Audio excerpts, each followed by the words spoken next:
Oh yes, yes, the return to trad, the trad revival, right? You know, so I'll mention a couple of things about that, and then in relation to what we're trying to do with these ideas. You know, you've got this is what Todd McGowan's argument in The End of Dissatisfaction is in that book.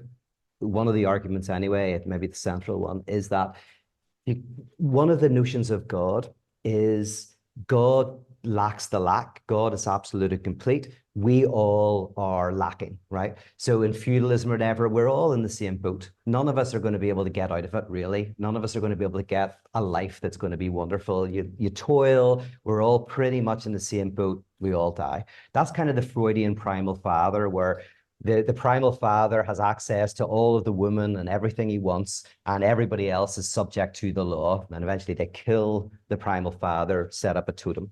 But that's where God lacks the lack, but we all lack. Now, there's a lot of social solidarity in that because we're all kind of in the same boat together.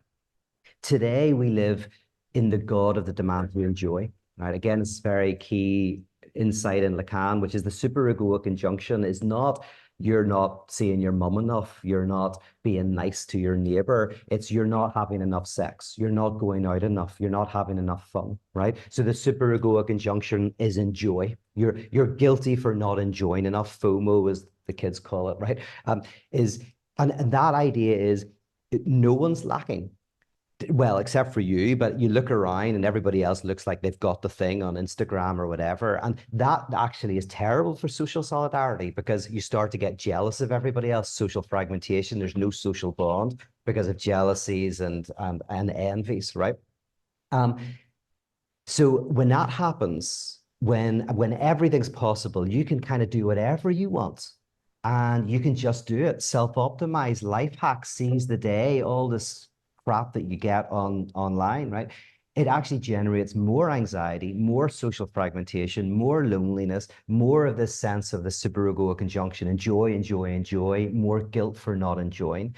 That I think leads to the return to traditional things. So ironically, again, LA was a great lesson for me because in a space where basically, you know, you can do whatever you want sexually with whoever you want, people weren't doing anything, right? It became more and more isolating. Weirdly, as Lacan says, you know, kind of referencing Sartre in his famous essay, Existentialism is Humanism, where Sartre says, if God is dead, everything is permissible, kind of misquoting kind of Dostoevsky or whatever. Lacan says, no, well, in a way, if God is dead, nothing is permissible.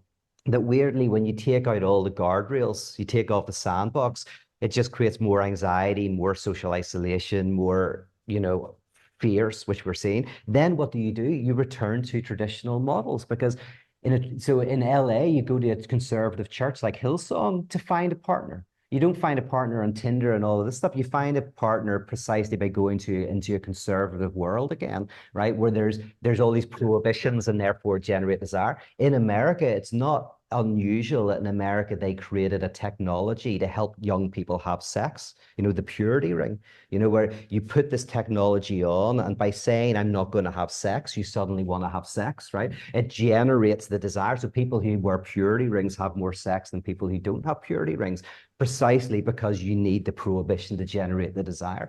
So all of that to say, that's the move. That's the wrong move. What's the right move? Again, the right move, I think, is what we're trying to do with radical theology, which is not God is undivided, but we are. Not God is undivided and invites us to be undivided as well, to have everything in wholeness and completeness, but rather we're divided and so is the absolute.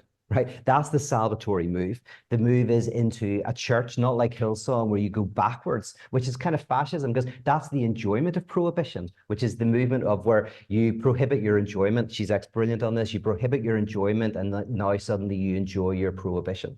And but rather you enter into a space in which you realize the dividedness of everything.